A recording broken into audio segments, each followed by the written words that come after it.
You're watching Michael's Basement Review, brought to you by GeekMontreal.com.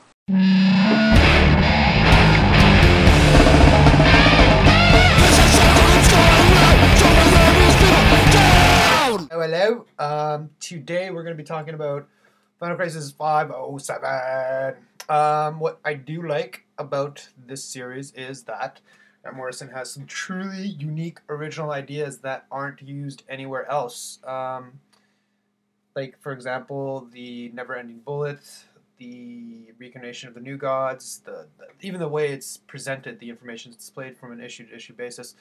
It's not usually your regular setup for big main events in main companies. He went around in a different way. Unfortunately, DC editorial staff and delays and C.G. Jones, the delays of the book, it's come out so infrequently. I've lost. I think, when it came out, I was like, oh, cool, Final Crisis 5-7. I wasn't like, oh my god, I must read this. I've become very indifferent to it. I mean, it's still a really good issue, but I unfortunately, I've lost. I don't care about it anymore. I mean, it's not to say that I won't pick it up and read it. It's just that it doesn't have that big vibe that it had when I picked up the first issue. Like, oh, okay, something big's gonna happen here. Aside from that, the art is amazing, incredible, but it's going to be weird when he leaves because C.G. Jones is not going to be. C.G. Jones is not going to be drawing the. I thought it was a different artist. Not going to be drawing the next issue or the last issue. What's funny though? When Grant Morrison's interpretation of the Green Lantern Corps, it really feels like it's a police force. How the Guardians talk, how the Lantern agents talk, they feel more like cops than any other take I had of it so far. So, kudos for him on that. I'd like to see him write a Green Lantern story. That'd be cool. And also, Final Crisis Revelations came out. Once again, huge indifference. And you know what? Another factor that's making it feel so different. This is not really affecting any of the mainstream books. It's kind of funny because fans bitched about that main big event books go into too many of their monthly books. So DC decided to only make this a really limited big event book, and because it hasn't gone into like titles like Superman and Wonder Woman and all the rest of the DC books, it doesn't feel like it's kind of a catch-22. Like you don't want it there because it's messing up your regular stories, but at the same time, or you feel like you need to buy the book to get the whole picture for the big event. But at the same time, when they don't do that, it doesn't feel like such a big event thing. It feels like it's just like a little chapter that doesn't really take place in the universe. I mean, the DC universe. So, I mean, whatever. It's your take on it. Dark Reign came out. Secret Invasion Dark Reign. Wow. This is so cool. I'm so happy that this is going to be the next year of Marvel. This is going to be the setup and how they choose to do it. Every character felt right on cue. I don't want to give too much away. The only thing that I'm kind of scared about is Emma Frost.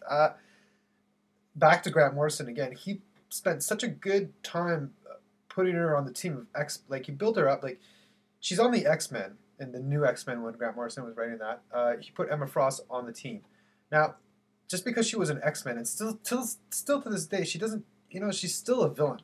She's just doing the best what she thinks for mutant kind is. But she's decided to be honest and loyal to the X-Men and be a hero out of it. She'll save the day or put her life on the line for the good of mutant kind. That's how she evolved as a character. Now she's in the new evil Illuminati in Secret Invasion Dark Reign. She's there. Brian kind of explained why everybody was there because they just got an invitation from Norman Osborn, so they all want to go check it out. So we haven't really seen what Emma Frost is up to. I really hope she doesn't go back to being a villain. Because you know what? I've kind of accepted her as a hero. I'd like her to stay as a hero. But I mean, at the same time, I don't, I want a good story out of Dark Reign. So whatever is necessary to be done, they'll do it. But I hope, I hope they don't change that. I think Emma Frost really carved out a place for herself in the X-Men. And it would be a shame for her to take that down just for this It'd be cool if she was a sleeper agent. Maybe they have so many possibilities, and you know what? Her story's not even told yet, so I don't want to speculate too much on it. I just want to say that I picked up the first issue. Nothing really actiony takes place, but you know, it was a really good issue. It was just awesome, and they put this is going to be such a great year for Marvel. Another thing I would like to see eventually at the end of the year, I would like to see good beats evil. You know what I mean? Like they're setting it up for such a good battle versus good versus evil, and I hope once again, you know, we'll find out how the story takes place. You know, it's Marvel, so you never know. That's another great thing about it. But Dark Reign, I read it, loved it. Cannot wait for the next year of Marvel. It looks so kick-ass. Great time to be a Marvel fan right now. Marvel sucker must be really wetting the bed in joy. Another really cool issue came out. Punisher vs. Warzone. Ennis and Dylan is back. What made this a really good Punisher story is that Punisher is a secondary character. You know, this is just a setup issue for what's to come. You see Molly's story in her new relationship and her character driven and what makes her a very fucked up, interesting character. You hear the story of Charlie, which is just completely outrageous. Elite, if you remember him back from the original Marvel Knights story, Elite has a son and he's kind of taking his place. And this is what's setting up for the new Marvel Knights story, the Punisher Warzone. Very reminiscent of the old one. Looks phenomenal. The art is... I love Dylan. I love Dylan when he draws the Punisher. You know what's funny though? On the cover, Punisher looks so mean. Like he's like... He looks like a villain. He looks evil. And I'm also looking forward to Remender's art. Remender's new Punisher arc. Looks really cool. I also want to talk about Action Comics 872.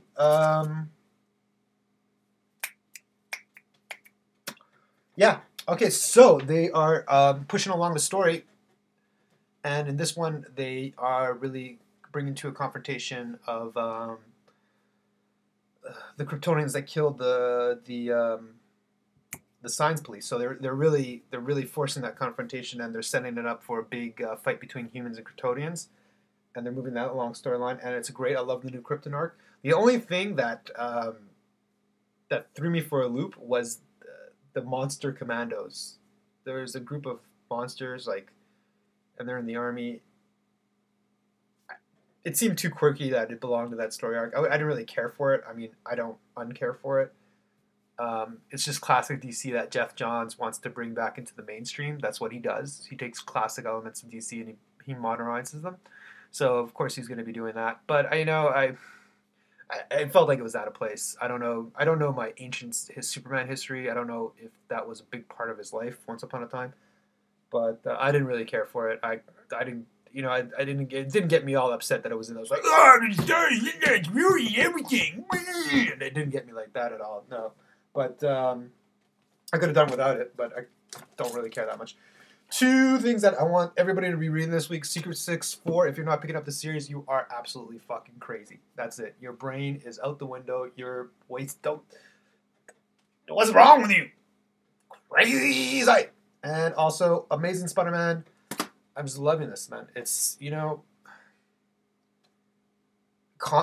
ever since New Ways to Die, Spider-Man has been dead on. I love this series. The only time I don't like it is when they make references to Life Before One More Day and they're trying to do that explanation.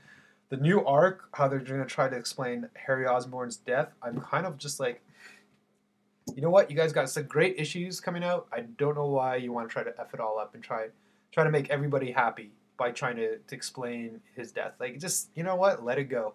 I mean, most everybody's over it by now. The One More Day. I don't feel I need an explanation. This is the status quo. And this is what Anyway, whatever. We'll see what happens. It could be a great story. Who knows? I haven't read it. Ciao.